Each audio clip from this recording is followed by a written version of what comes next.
नमस्कार। सवाल ये है कि क्या पंच परमेश्वर है या पति परमेश्वर है। दरअसल हमारे यहाँ दोनों तरह की बातचीत है। मुंशी प्रेमचंद की कहानी है पंच परमेश्वर, और हमारे यहाँ बोलचाल में पति को परमेश्वर कहा जाता है। पर जमीनी हकीकत यदि हम महिला सशक्तिकरण की बात करें तो उसमें हमको पंचायती राज अधिनियम जो बना था 1994 में, उसके तहत एक पंचायती राज व्यवस्था लागू की गई थी, और जिसमें महिलाओं को पंचायती राज संस्थाओं में 50% का आरक्षण दिया गया था। इसके बावजूद हम ये देखते हैं कि जो आरक्षण मिला है उसके बावजूद बहुत सारे पति जो हैं वो महिलाओं की जगह पे काबिज हैं। नगरीय निकाय में भी जो है महिलाओं को आरक्षण मिला। अब जो है लोकसभा का चुनाव होना 2029 में, और उसके लिए जो है लोकसभा विधानसभाओं में 33% महिलाओं को आरक्षण देने की तैयारी। पर क्या जमीनी सच्चाई यही है? हम देखते हैं कि हमारे देश में पितृसत्तात्मक समाज है, जहां पर कि स्त्री की जगह पर पुरुष काबिज होना चाहते हैं। छत्तीसगढ़ के कवर्धा जिले की पंडरिया तहसील के परसवारा पंचायत में, जहां पर कि नवनिर्वाचित पंचायत प्रतिनिधियों की शपथ होनी थी, उसमें 12 पंच थे, 6 महिला पंच थी। उन 6 महिला पंचों को भी शपथ में होना था, वो नहीं आई या ना बुलाया गया, क्या हुआ पता नहीं। उनके बदले उनके पतियों ने शपथ ले ली। यह हमारे समाज की मानसिकता को दर्शाता है। तो चलिए मैं आपके साथ उस घटना का फोटो वीडियो वायरल जो हो रहा है, जिसके कारण बवाल मचा है, वो मैं आपके साथ साझा करता हूँ। ग्राम पंचायत परसवारा, जनपद पंचायत पंडरिया, जिला कबीरधाम का पंच सरपंच पद निर्वाचित हुआ हूँ। ईश्वर को साक्षी मानकर शपथ लेता हूँ कि मैं पंच सरपंच पद का कार्य सत्य निष्ठा से करूँगा। छत्तीसगढ़ पंचायत राज अधिनियम के प्रावधानों का पालन करूँगा।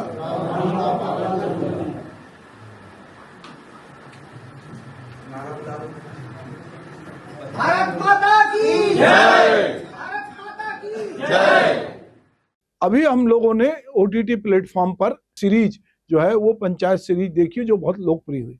उसमें ग्राम प्रधान जो है, जो महिला सरपंच जो उसकी पत्नी है की जगह ग्राम प्रधान के रूप में उसके पति सारी बैठकों में निर्णय में शामिल होते हैं। पंचायत सीरीज में हमने देखा कि वहां पर एक भी पंच जो है, महिला पंच उस जब भी बैठक दिखाई गई वो नहीं होती। तो ग्राम परसवारा जहां पर यह का मामला है, वहां पर 12 वार्ड हैं, जिसमें 6 महिला पंच हैं, और उनके बदले पतियों ने शपथ ले ली। ये तो मामला उजागर हो गया सोशल मीडिया के जरिए। वरना हम ये देखते हैं कि बहुत जगह पति ही रूल करते हैं। अब प्रशासन जागा है और उसने सचिव को, पंचायत सचिव को निलंबित कर दिया है, और महिला पंचों को अलग से शपथ दिलाने की तैयारी है। 3 मार्च को कबीरधाम जिले में जो सरपंच निर्वाचित हुए हैं तथा पंच निर्वाचित हुए हैं, इन सभी का प्रथम सम्मेलन आयोजित किया गया था। इस दौरान 4 मार्च को विभिन्न न्यूज चैनलों में तथा मीडिया में एक वीडियो प्रसारित दिखाया गया, जिसमें दिखाया गया कि ग्राम पंचायत परसवारा में जो महिला पंच निर्वाचित हुए हैं उनके पतियों द्वारा शपथ ग्रहण किया जा रहा है।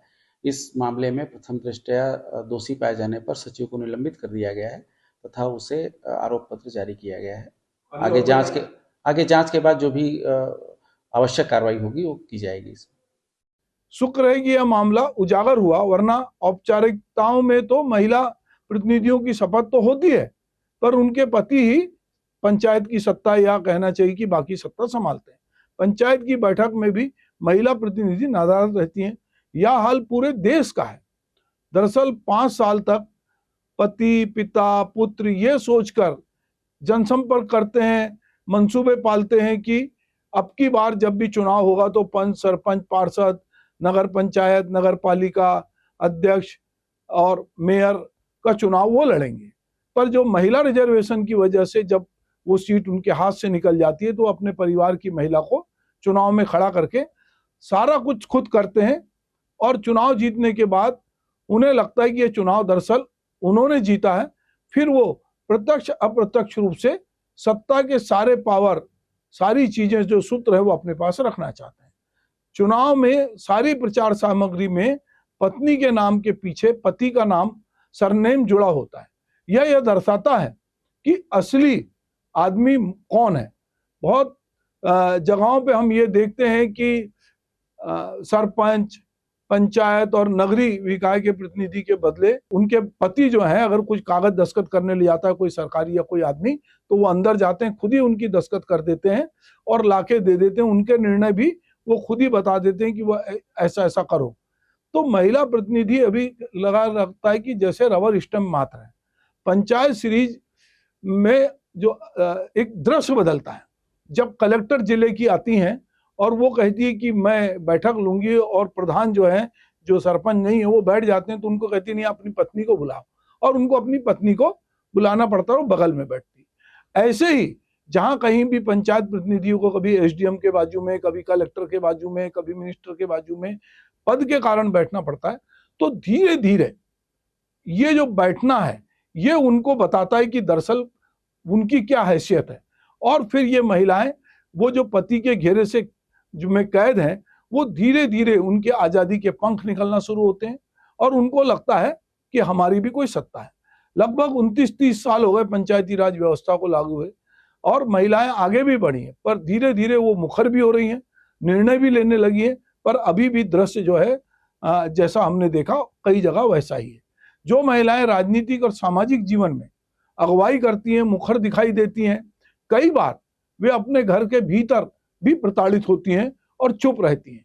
घरेलू हिंसा पर वो कहीं पर भी कोई बात नहीं कहती। अभी दिल्ली के विज्ञान भवन में 3 दिन का सेमिनार चल रहा है, जिसमें महिला सशक्तिकरण के साथ पंचायती राज व्यवस्था को मजबूत करने की बात हो रही है।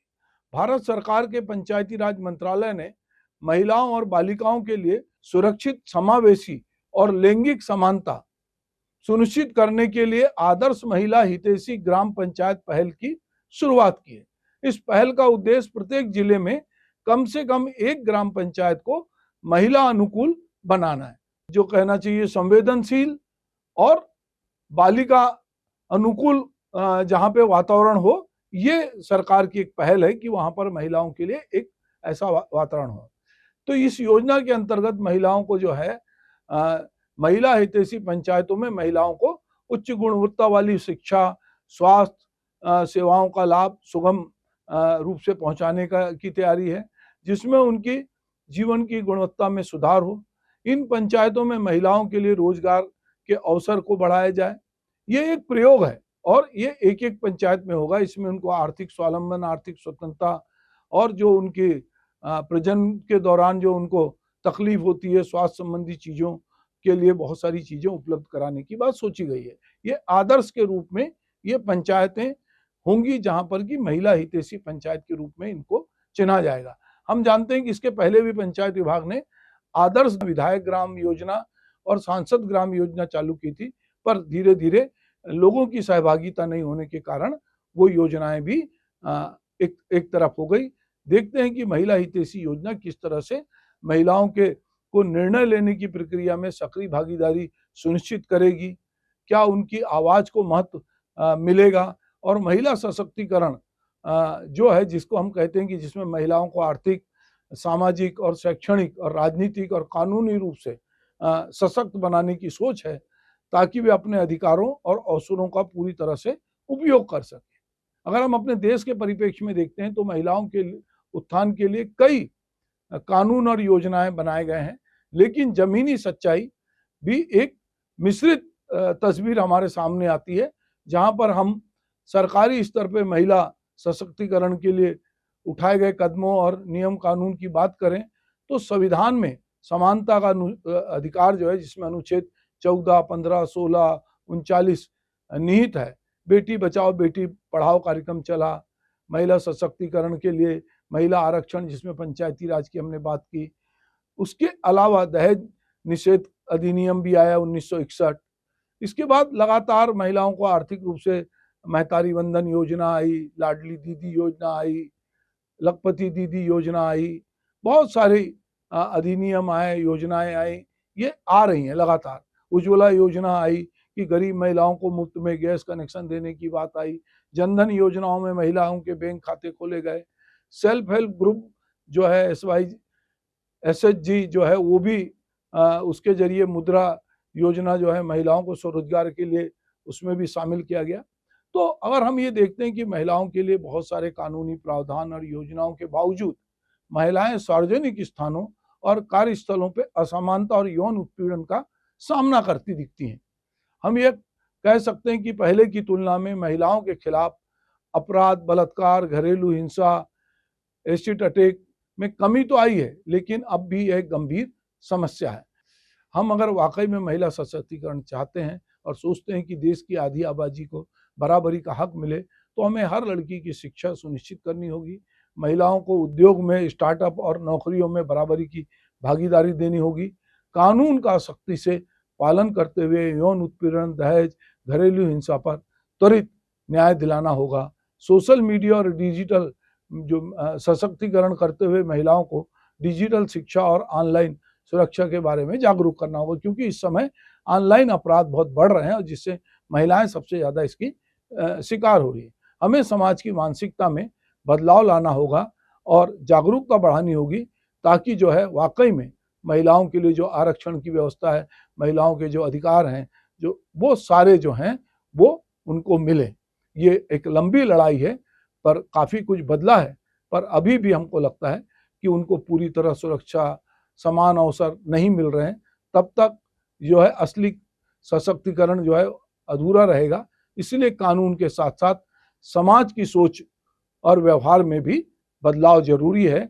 ये कवर्धा की एक घटना है जहाँ पर पंचायत का शपथ ग्रहण हो रहा था, उसमें 6 महिला पंचों की जगह उनके पुरुषों ने शपथ ले ली। पर यदि हम बहुत बारीकी से आजू बाजू देखें तो हमको बहुत सारे सरपंच पति दिखते हैं, हमें जो है पार्षद पति दिखते हैं।